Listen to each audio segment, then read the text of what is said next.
Hey everybody, thanks for tuning in. Welcome to another installment of Politics with Roger. I'm Roger, and this is where we like to discuss politics.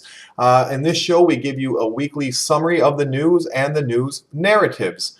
Thank you for joining us. Today is Friday, October the 13th, and we'll just dive right in. I mean, if you're new to this program, a couple things I just want to point out. The overwhelming theme in this program early in the first couple of months is basically the fact that there are two competing narratives at all times right now in our society, in our culture. We're basically, and most people recognize this, you have what we call the corporate mainstream media, the media industrial complex. This would be represented by the cable companies, the ABC, NBC, CBS, Fox News, CNN.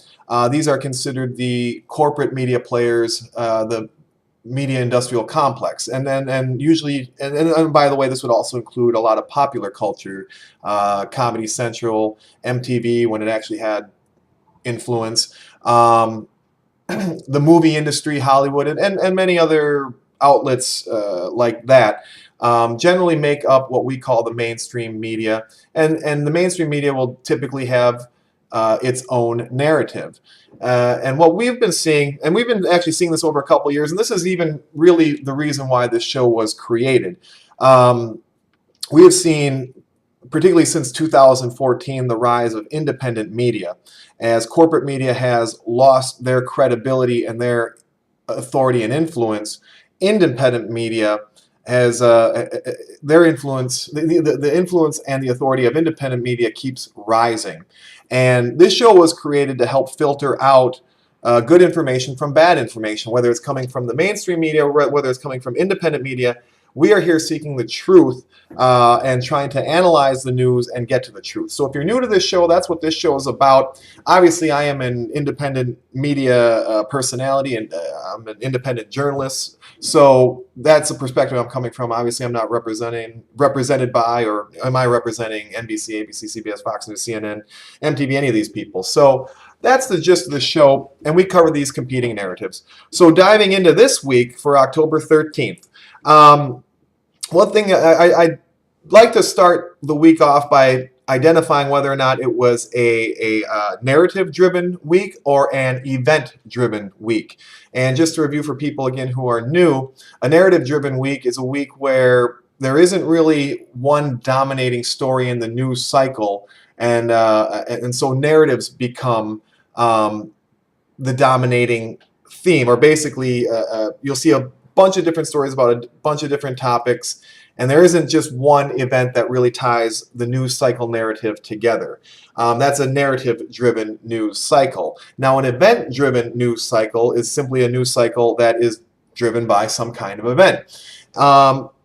And in the last 2 weeks, we have been in an event-driven cycle. That event was pretty much the shooting disaster, the shooting massacre in Las Vegas on October 1st. And this brings us, of course, right into our top story, which is still the Las Vegas story, is still dominating the news. It is the event that is dominating the news cycle.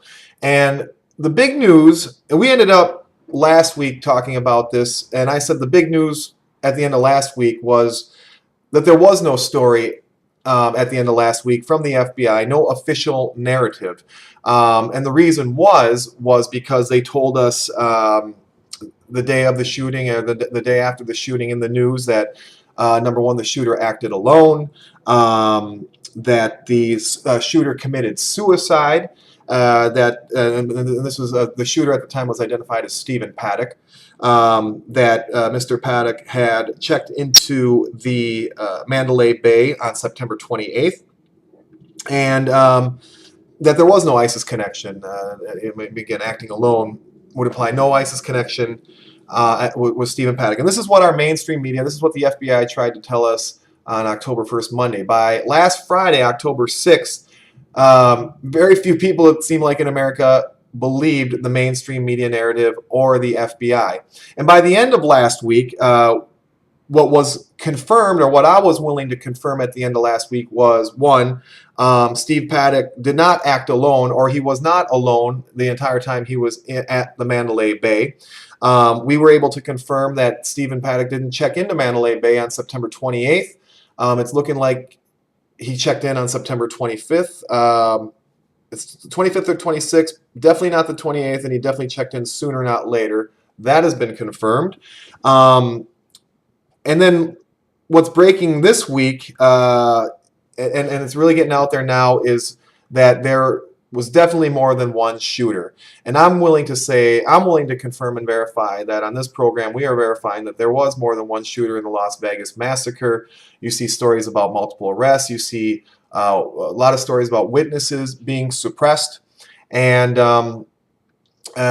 anyway, this whole story is it's really fascinating and for a lot of different reasons. And we'll get into about the narratives. But the official story now is there is no story. The FBI doesn't have a story. They don't know what they want to tell us. Even the owner of the Mandalay Bay came out this week. And, I have some questions about that individual as well. Even the owner of the Mandalay Bay came out and said, hey, maybe the story that the FBI isn't telling isn't completely true. So it seems like everybody is scrambling to figure out what happened here in Las Vegas. And that is the story, again, still 2 weeks after October 1st, that there is the people, we don't know the truth. But the difference between this news cycle and previous news cycles is the people we now know we don't know the truth. Where in past attacks, past what we discuss as false flag attacks, and just to clarify, and if you've been watching the show and you know all these terms, just bear with me. A false flag attack does not mean an attack did not happen. If you were to say that Las Vegas was a false flag attack, that does not imply that people did not die, that there wasn't a shooter, that the event just simply did not happen. That's not what a false flag is. A false flag is basically just a false narrative. And that's why we call it a false flag attack. So the fact that the FBI was putting out a story that there was a lone gunman, a lone shooter, that alone is just an incredible lie. That story right there, it just blows up the entire narrative. So yeah, the fact that the FBI came out and said that there was that Steve Paddock acted alone, and within 24 hours, that whole theory was already blown up. That exposes the false flag right there. The FBI was caught on the very first day, and whoever reported the story as well, knowing that it was not true, they are also complicit in the false flag attack. So the difference between Las Vegas and all previous false flag attacks that we've had in this country, we'll talk about false flag attacks and conspiracy on some other day, and we can go over other events. But what has made Las Vegas different, and this is the big story, is that nobody is buying it. So just let me, again, summarize and repeat. The FBI, by trying to pin the Las Vegas shooting on a single shooter on the first night, attempted to insert a false narrative. They attempted to create a false flag attack using the Las Vegas massacre to their political gain. Very sinister. It was blown up within 24 hours, and now 2 weeks later, there basically is no story. Right now, independent media is running with this story, and corporate media has backed off of Las Vegas. And this is, I know this might sound very concerning to a lot of people. Wow, we can't trust our media, we can't trust our FBI, but we're getting closer to the truth as a society, as a culture, and as a journalist industry, or a journalism as a journalism industry, whether it be independent or corporate, we are getting closer to the truth. Because here's the big story. The big story is false flag attacks, or at least the false flag attack in Las Vegas, did not work. And this whole struggle that we have of globalism versus nationalism, the nation state versus the elites, independent media versus the corporate media industrial complex. We are winning. And this is why we elected Donald Trump to spearhead this movement, to spearhead the nationalist movement, to break the back of the media industrial complex, that has been putting out propaganda and lies. And this attack in Las Vegas was supposed to kick off uh, uh, basically a month of unrest, or a lot of unrest. And I always have to back up. I mean, this is such a big story and such a big narrative. Um, it's really incredible and hard to get your arms around all of it. We know that Antifa was talking about, before the summer of 2017, a summer of rage. And basically, ever since Donald Trump took the presidency, the entire Democratic Party, the left, and a great deal of the establishment Republican Party on the right have done everything they can to overthrow and basically usurp the election of Donald Trump, and to get him out of office any way they can. And there's been this struggle for a long, long time. And we're going to have to touch this a different week because I don't want to get into the tall grass too fast. But this Las Vegas story and the collapse of this false flag narrative that was advanced by the globalists, by the intelligence deep state, by the media industrial complex, the fact that the false flag has fallen apart is a major, major story. It's a major victory for we the people, for the truth, for the liberty movement. And I wish it's just so incredible. I can't tell you how huge or how major of a sea change is happening right now because of this Las Vegas event and because of the corresponding response from independent media, from corporate media, and most importantly from you, the average American, the viewers who are no longer under the spell of the corporate media industrial complex that includes mainstream news and also popular culture. So what a great, it's a great week for the Trump movement. It's a great week for politics. We still mourn all the people that we lost in Las Vegas. It was a terrible tragedy. And, that's by far the worst thing that has happened to our movement for a long time, really. The Donald Trump movement and his voters and supporters, things have been going very, very well. I mean, I know we run up against the mainstream media and we run up against resistance, but as time goes on and you see it, and again, this story highlights it, the mainstream media is losing its power. They're losing their ability to control the narrative. They've completely lost control of the Las Vegas narrative. We have it now. The independent media has it. And now people are going to independent media for the truth. And again, this is why I'm even doing a show like this. It's because, some people will like my show, some people will like other people's shows. But independent media is now taking control of the narratives. We are the media now. And that is the story in Las Vegas 2 weeks after the shooting. That piggybacks right into moving on to the story about Harvey Weinstein and his sexual abuse of actresses, and it will come out, of actors, of men as well, and just the sexual abuse that happens in Hollywood. I'm not going to go on and on about Harvey Weinstein. The story here, again, is the collapse, not of just the media industrial complex, but now we are seeing the collapse of the Hollywood pop culture media industrial complex in real time also. Hollywood has hurt their brand for over a decade now. They've, actors and musicians alike, entertainers have gotten very political. They've been political for a very long time, and now we're seeing almost the complete disconnect of the masses in America from this kind of entertainment. And more important than that, even if people are still entertained by Hollywood, because everyone can still listen to a good song and listen to or watch a good movie or something and be entertained by that, the propaganda has lost its power. Hollywood propaganda generally only works now on the most weak-minded among us, and I'm sorry to have to say it like that, but nobody believes anything that's coming out of Hollywood anymore. They've been completely discredited. Does anybody think that Harvey Weinstein cares about women's rights or gay rights or black lives or whatever? Hollywood is just full of posers, as people know. By definition, they're actors. They're supposed to be posers.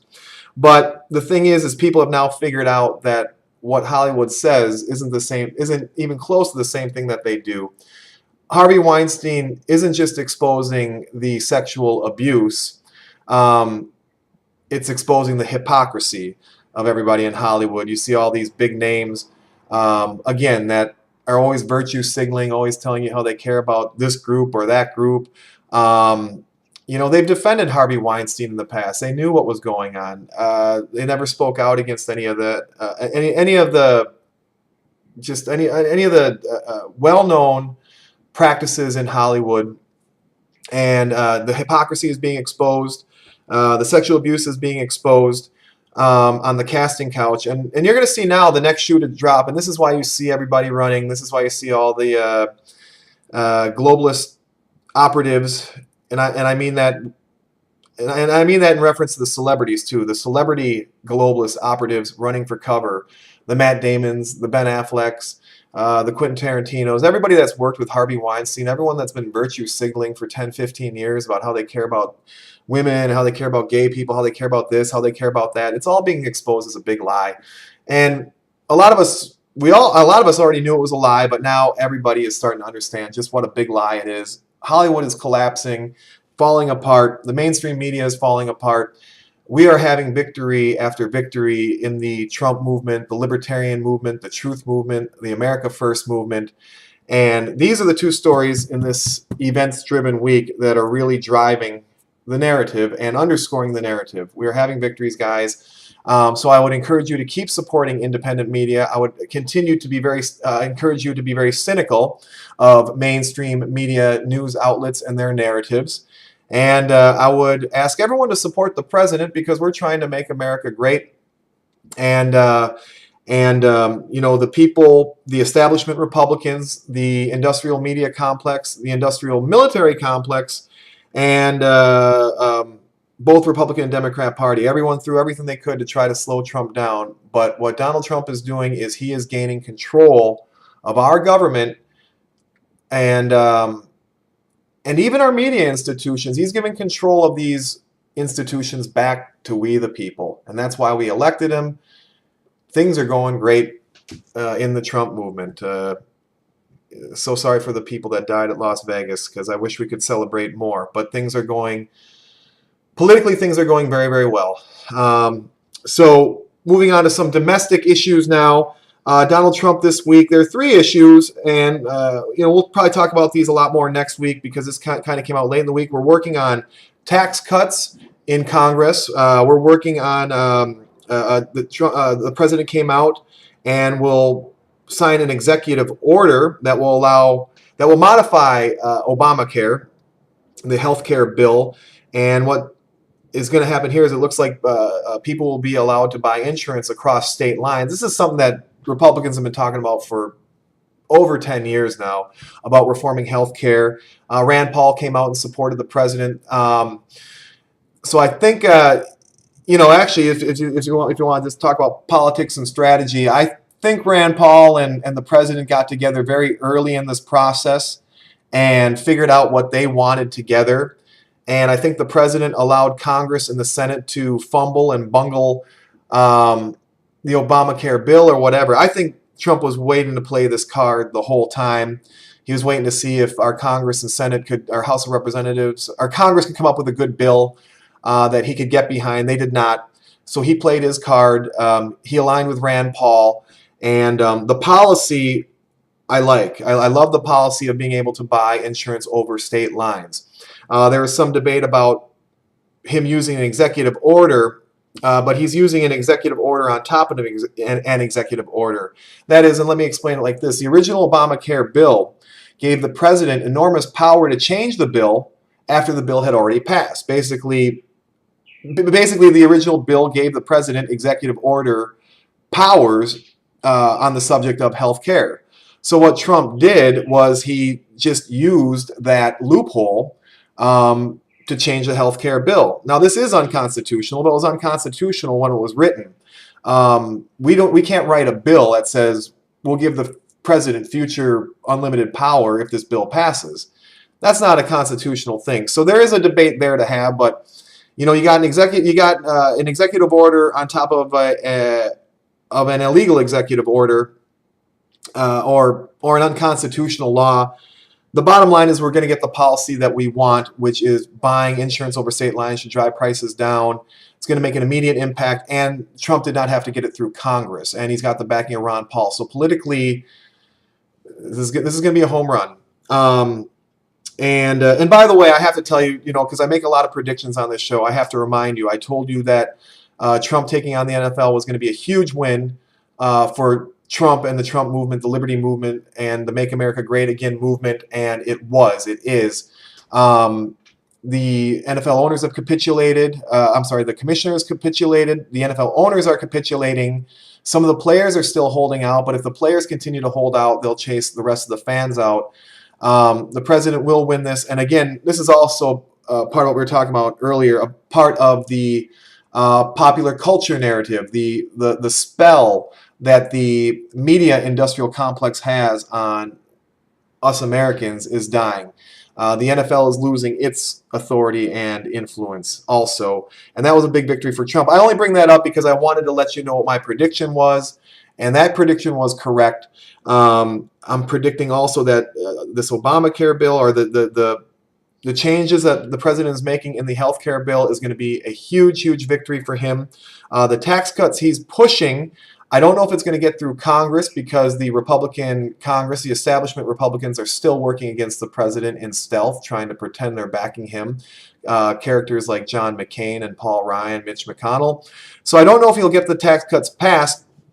But here's the other thing about the politics that the president has been playing. From the beginning, we know that we have been obstructed by the Republican Congress and Republican Senate.